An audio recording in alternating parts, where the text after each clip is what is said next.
Hi, this is Steve with Thresher Media Group. Welcome to When You're Ready to Listen. This podcast is dedicated to exploring the truth about God, things you may not have understood, may not have been taught, or quite frankly, had a very hard time believing. And since our entire relationship with God rests on believing, it is important we learn how to separate the truth from the many lies and fictions that abound within the religion of Christianity. So when you're ready to listen, tune in and discover a pathway to freedom, encouragement, life, and hope. In our last podcast, we studied the aftermath of the Great War of God. The beast and the false prophet were cast alive into the lake of fire. Many demonic entities were imprisoned, and the rest, men and angels alike, were slaughtered with the sword. Let's pick our study up in Revelation chapter 20. A lot goes on in this chapter, but much of it is described in short, pithy statements. Episode 168, Revelation chapter 20, verses 1 through 3. Revelation 20 overview, the post-war wrap-up. Satan is bound in the abyss for 1,000 years. God's people rule the nations. Satan is released to deceive the nations. Fire from heaven destroys them all.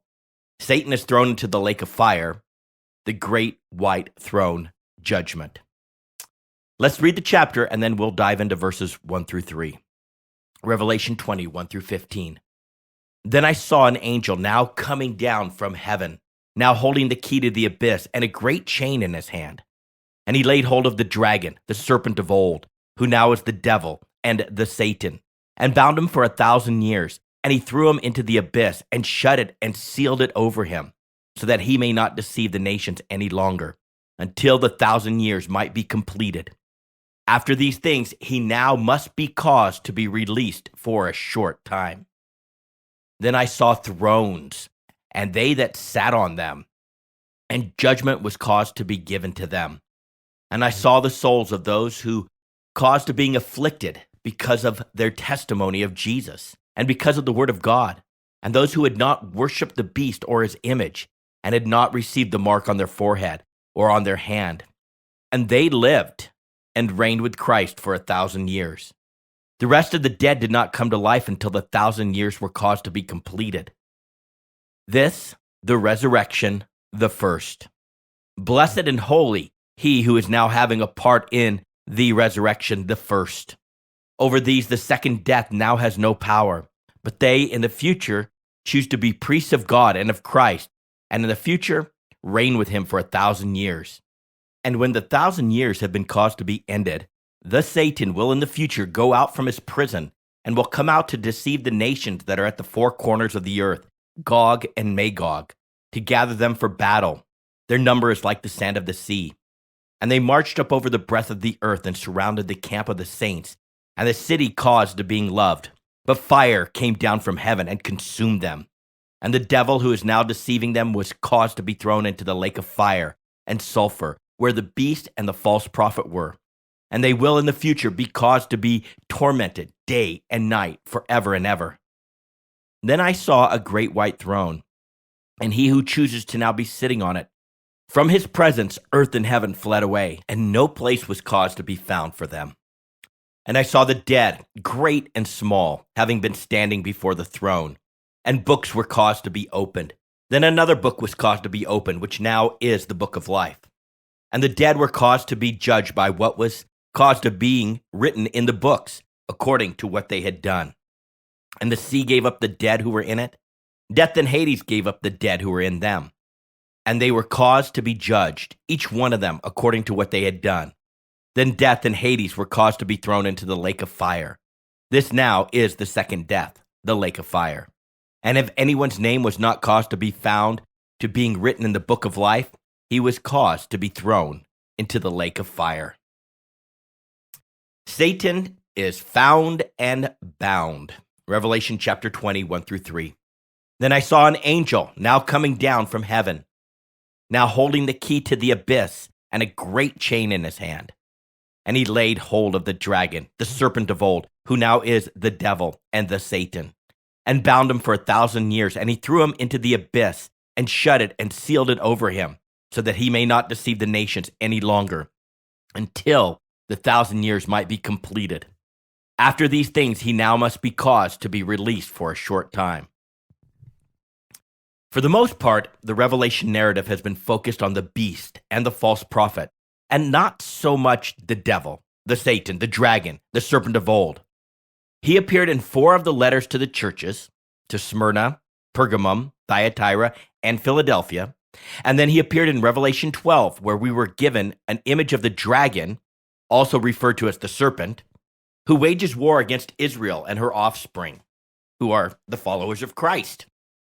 Revelation 13 contained 4 references to the dragon, as that is when he gave his power, throne, and great authority to the beast.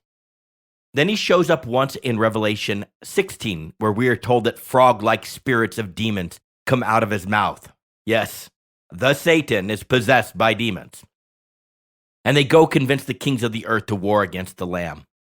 But once he gave his power, throne, and great authority to the beast, it seems that he has been hiding, taking a back seat, not wanting to be in the immediate vicinity when the war broke out. From wherever the Satan had been hiding, he's now been found. By the way, Satan is not a name, just a title. Hence the Spirit's use of the definitive article, the Satan, the adversary, the one who opposes, the angel of light who twists light into darkness and attempts to cloak darkness in light. John saw an angel that is now coming down from heaven. And this angel is even now holding the key to the abyss and a great chain in his hand. With the use of the present tense, we can understand that this angel has been ready and has been waiting for the right opportunity to secure the devil and drag him away. Finally, only after the war can he accomplish his task. The angel laid hold or seized the dragon, the serpent of old, who now is, without question, the devil and Satan, and dragged him away and bound him in the abyss. The Spirit ensures that we have the association of the dragon and the serpent of old with the devil and Satan, one being expressed through many images. Let's review an illustration so we remember why this angelic beast, whose original name meant the bearer of light, is imaged in so many different creatures. The dragon communicates intimidation, power, might, brutality, force, violence, aggression, war, and murder. The serpent of old, cunning, deceit, seduction, temptation, manipulation. The devil, he slanders us to God, slanders God to us, slanders us to others, slanders others to us, and slanders us to ourselves. And the Satan, the adversary, deceiver of the world, the angel of light that twists evil into good. Throughout the Codex, this angel is described using many titles and descriptions. He is known as the dragon, the devil, the Satan, the Leviathan, the serpent, the twisted serpent, the prince of the authority of the air, the ruler of this world, the god of this world, the evil one, and colloquially, Lucifer. Except for Lucifer, the rest of these monikers are not proper names. Rather, they are titles or descriptions of certain traits or characteristics of this fallen angel. Yet he has only one name, and it has been translated from the Hebrew Hayel as Lucifer, a Latin word meaning to shine.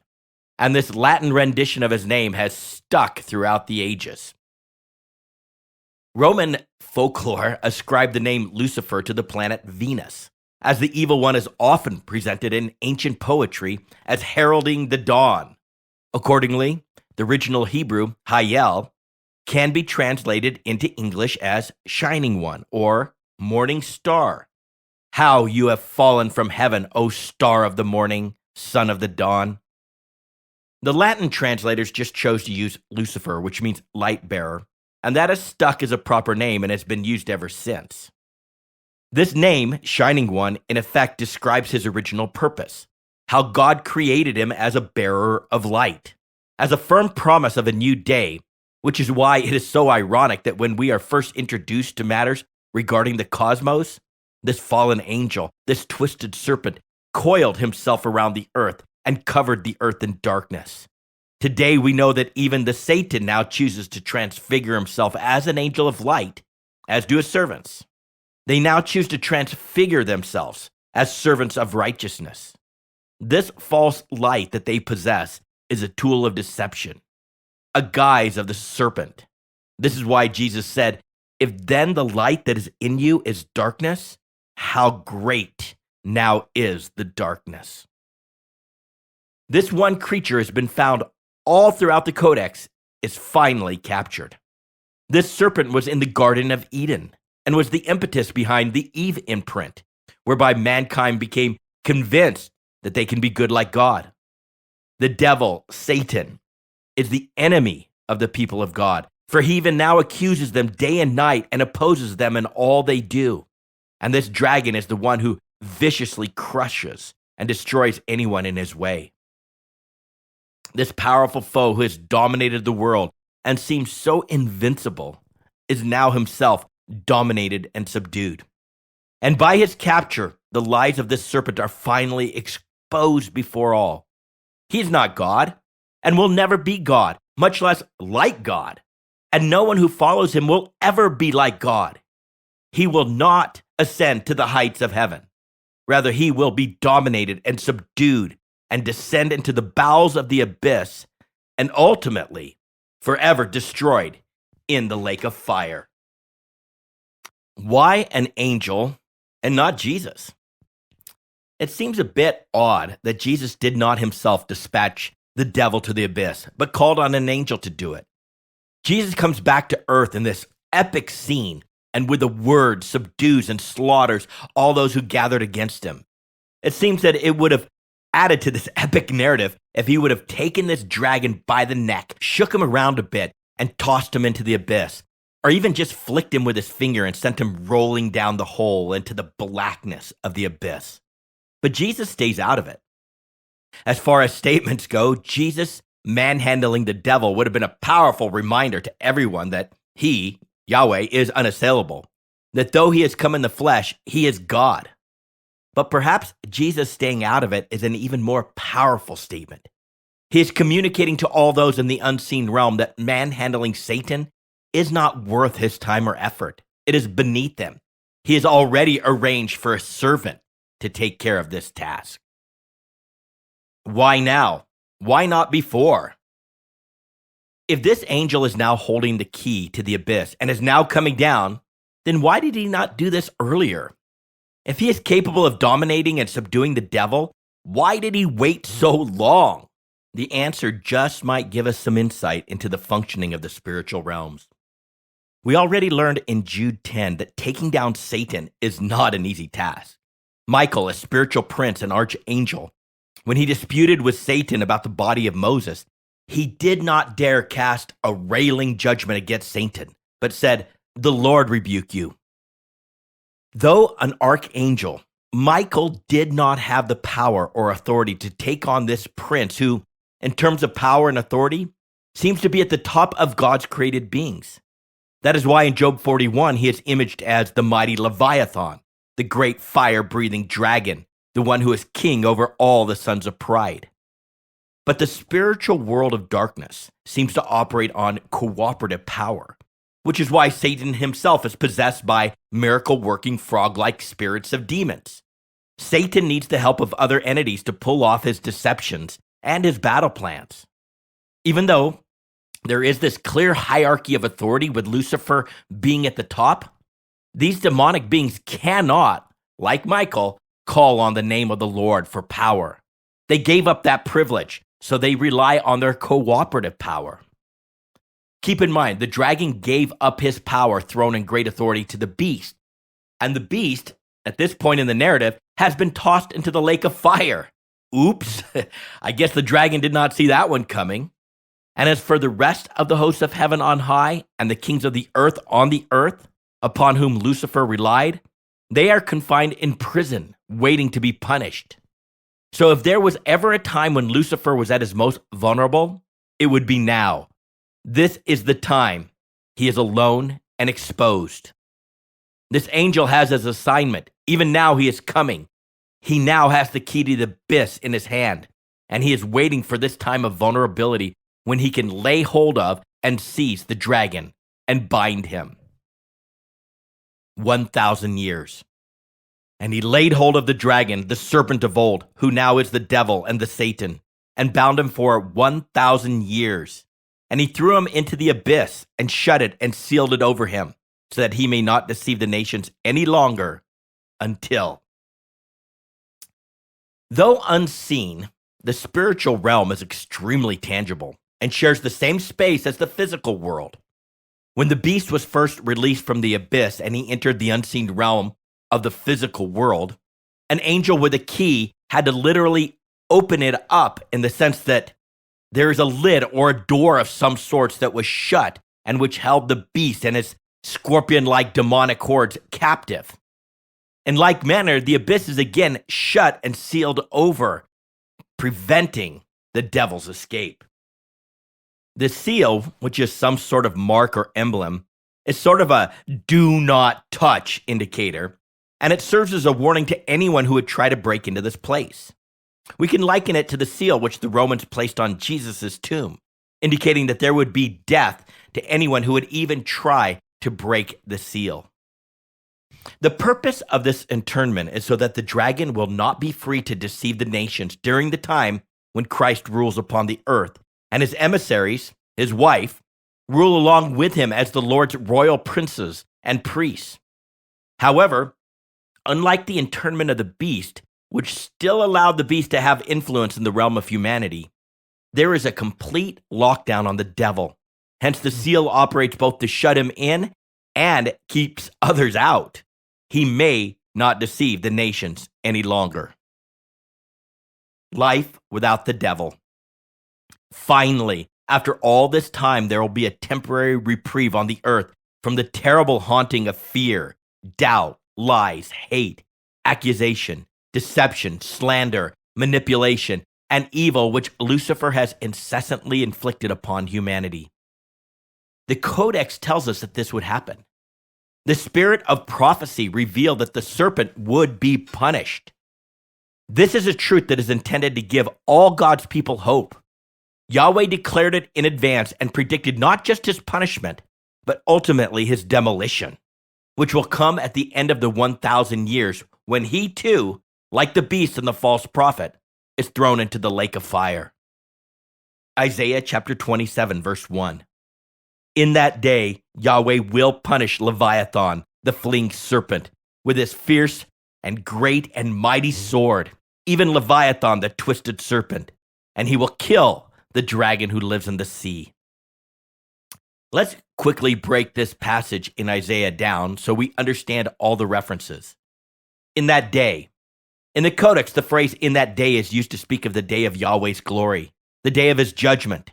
This is the day when the loftiness of man will be denigrated and Yahweh alone will be exalted. At that time, or at the same time, it also speaks of the day when Jesus ushers in peace on the earth, a peace that will last for 1,000 years. So, in that day is a catch-all phrase dealing with the events surrounding Jesus' second coming and the establishment of his kingdom on the earth. Leviathan. In Job 41, we're given a picture of an indomitable creature, a fire-breathing dragon who is called the Leviathan. In Psalm 104:26, we are told that God formed or created the Leviathan to sport, literally to play, in the sea, which is code for the great restless sea of humanity. In Job 41, we are told that Leviathan is so fierce that no one dares to arouse him, and that anyone who attempts to fight the Leviathan will be laid low even at the sight of him. Nothing on earth is like him, one made without fear. He is the king over all the sons of pride. This is the great red dragon who sports in the sea of humanity and functions through intimidation, power, might, force, violence, aggression, murder, and war. This is just one of the ways Lucifer manifests himself to the spiritual world. The fleeing serpent. There is one other reference in the Codex to the fleeing serpent, again in the book of Job, Job chapter 26, verse 13 through 14. By his breath the heavens are cleared or glisten. His hand has pierced the fleeing serpent. Behold, These are the fringes of his ways, and how faint a word we hear of him. But his mighty thunder, who can understand? What event is the Spirit speaking about? Well, it all ties to another description of Lucifer being the twisted serpent. The twisted serpent.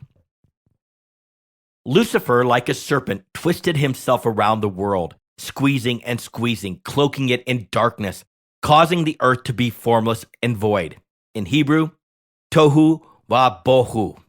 Yet we are told in Isaiah 45:18, for thus says Yahweh who created the heavens, he is the God who formed the earth and made it, he established it, and did not create it a waste place, tohu, but formed it to be inhabited. When God first created the earth, it was not tohu, it was not formless or a waste place. But when the anointed cherub who covers, Lucifer, whose job was to provide a covering over the earth, rebelled, he was bent on destroying what God had created to be inhabited. So he twisted himself around the earth like a serpent, such that when we are first introduced to the earth in Genesis chapter 1, verse 2, it is covered in darkness, and it is formless and void. Tohu wa bohu. But when God spoke, let there be light, the light pierced the darkness. Or as the Spirit said in Isaiah 51:9, was it not you who cut Rahab in pieces, who pierced the dragon? And in Job 26:13, his hand has pierced the fleeing serpent.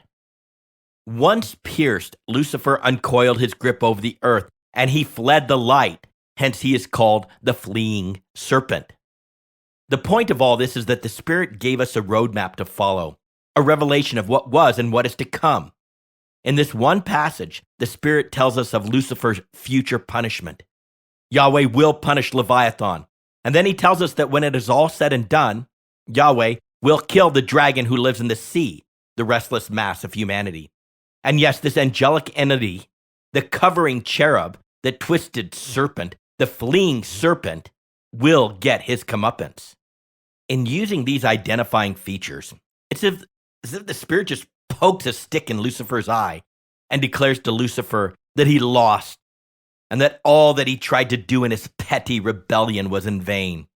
Darkness was never going to stand against the light, against Jesus. The light now shines in darkness, and the darkness did not seize or possess it. The mystery of a spiritual day, 1,000 years, and bound him for 1,000 years. Why is the dragon bound for 1,000 years? Why not more? Why not less? If his ultimate doom in the lake of fire is on the horizon, why not expedite the process? As always, the answer is found in various prophetic texts in the Codex, revealing that Yahweh always does what he promises. It is just a matter of time. First, as to these 1,000 years, the Codex uses 1,000 years interchangeable with a day, a spiritual day as Yahweh sees it. Psalm chapter 90, verse 4.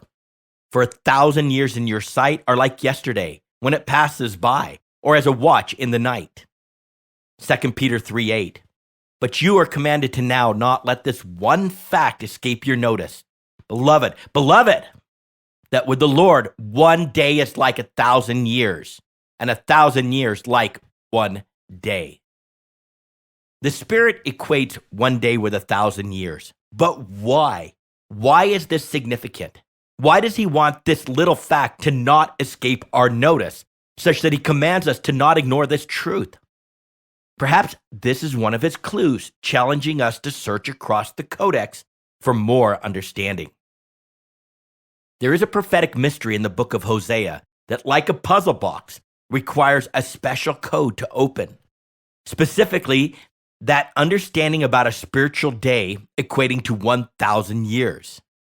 This mystery in Hosea, once opened and revealed, should give us great hope that all of this will soon be taking place. Hosea chapter 6, verse 1 through 4, and verses 10 through 11. Come, let us return to Yahweh, for he has torn us, but he will heal us. He has wounded us, but he will bandage us. He will revive us after 2 days. He will raise us up on the third day that we may live before him. So let us press on to know Yahweh. He is going forth as certain as the dawn, and he will come to us like rain, like the spring rain watering the earth. What shall I do with you, O Ephraim? What shall I do with you, O Judah?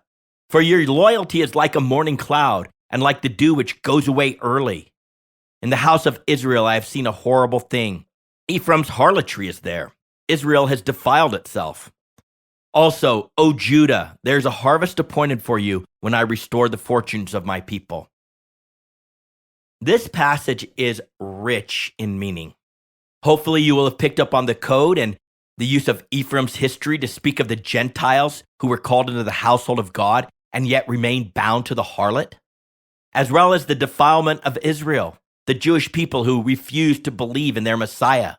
But Judah, the remnant of Jews, the elect, the 1/3 who are not destroyed and who do not give themselves to the beast, will be blessed when Yahweh restores the fortunes of his people. Zechariah 13, 8-9.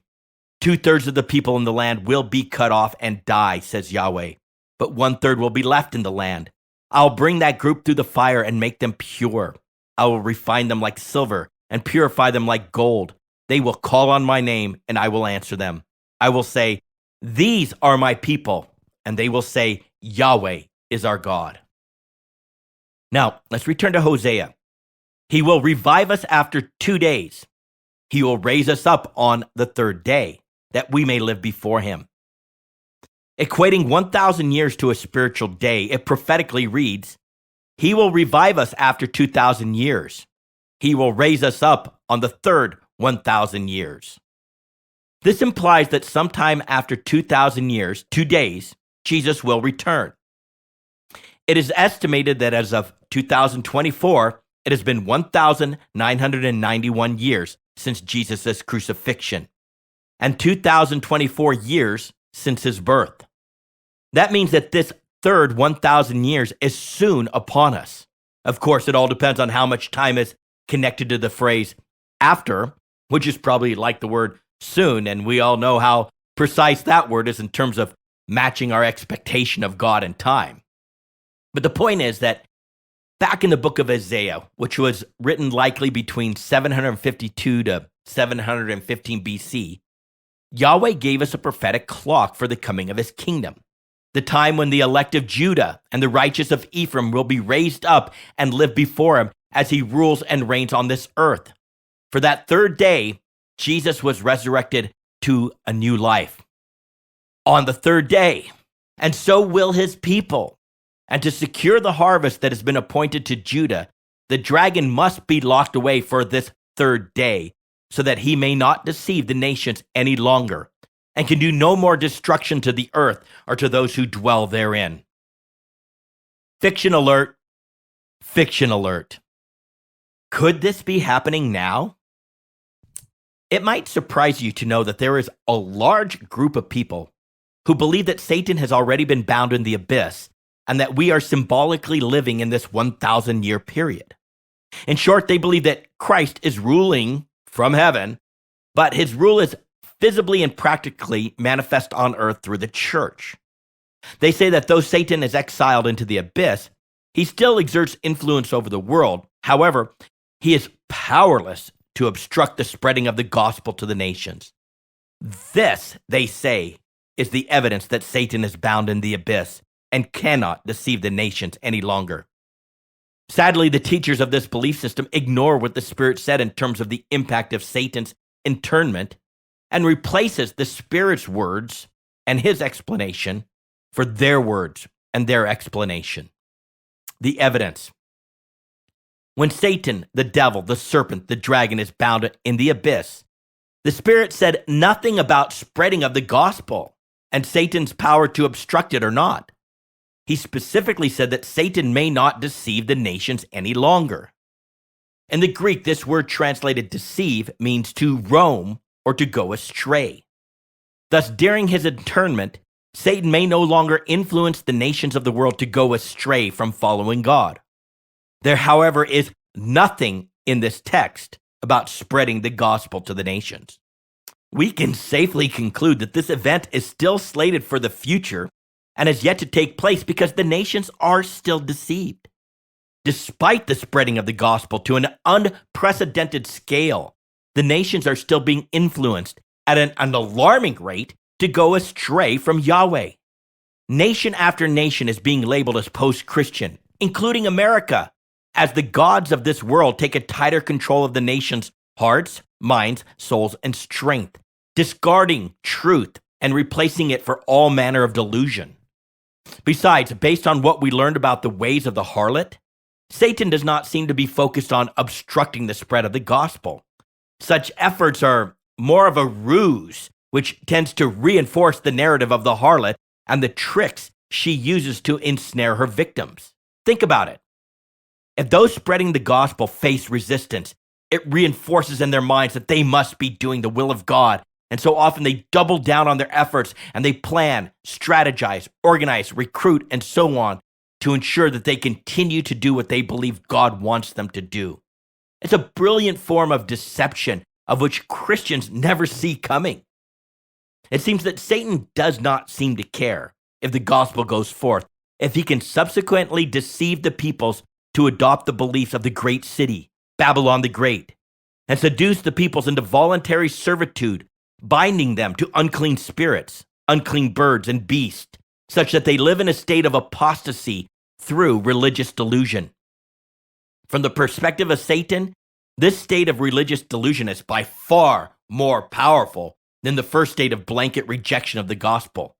Because in this religious delusion, people are convinced that they love God and are good with God because of all the amazing things that they do for God. Once again, Jude and Revelation targets those within the visible church with a message which separates those who stand only on the goodness of God from those who are trying very hard to be good for God. We must never forget that the Spirit has revealed that all the nations have drunk of the harlot's apostasy. None have escaped the intoxicating influence of Babylon the Great. Revelation 18:3, for all the nations have drunk of the wine of the wrath of her immorality, and the kings of the earth have committed acts of immorality with her, and the merchants of the earth have become rich by the power of her sensuality or her strenuousness. The masses within Christianity have been drinking this wine of the wrath of her immorality. They have let the harlot deceive them into replacing the grace of God, what he does for us, in us, and through us, with what they can do for God. Grace is exchanged for the works of their hands. As such, they continue to bow before idols, serve other gods, honor themselves, and it is all done in the name of Jesus. They even come against the true people of God, the called and chosen and faithful, with great hostility, all of which is evidence that Satan continues to deceive the nations, despite the spreading of the gospel. Lastly, if we were now living in the 1,000-year period, with the time reference being a figurative and not a literal 1,000 years, then nothing we have studied is relevant. It would all be history and nothing more than an entertaining story. All the warnings and all the instruction would be meaningless, for the beast and the false prophet and their cohort of demonic infrastructure would have been destroyed. Jesus would have physically come back in a body to earth. His bride would have been raptured and walking around in their new eternal bodies that are like his, and so on. The idea that we are now living in the millennial kingdom is nonsense. A modern fiction derived by the experts who ignore the code and flat out ignore or modify what the Spirit said by substituting their own ideas for those that conflict with the codex. It is important that we come to understand how religious apostasy works. It begins when religious experts substitute the words of the Spirit for their own words and ideas to accommodate their own bias. For example, there is nothing in the passage that even remotely addresses the power of Satan to obstruct the church from spreading the gospel. In fact, there is nothing in the entire codex that ties the freedom of the gospel to Satan being bound in the abyss. They just infused their ideas and their beliefs into the text, and then they preached it as truth. And even today, they continue to spread the fiction. And since they are the experts, the people in God's household who are now not worshiping in the sanctuary just follow like lambs to a slaughter. Sticking to the code and the codex, this points to a future event. Let's stop here, and in our next podcast, we'll pick back up with the release of Satan from the abyss. I'm glad you tuned in and have been ready to listen. To get a free download of the full written transcript with all the scripture references footnoted, please go to threshermediagroup.com. That is THRESHER mediagroup.com. This is Steve with Thresher Media Group. When you're ready to listen, tune in.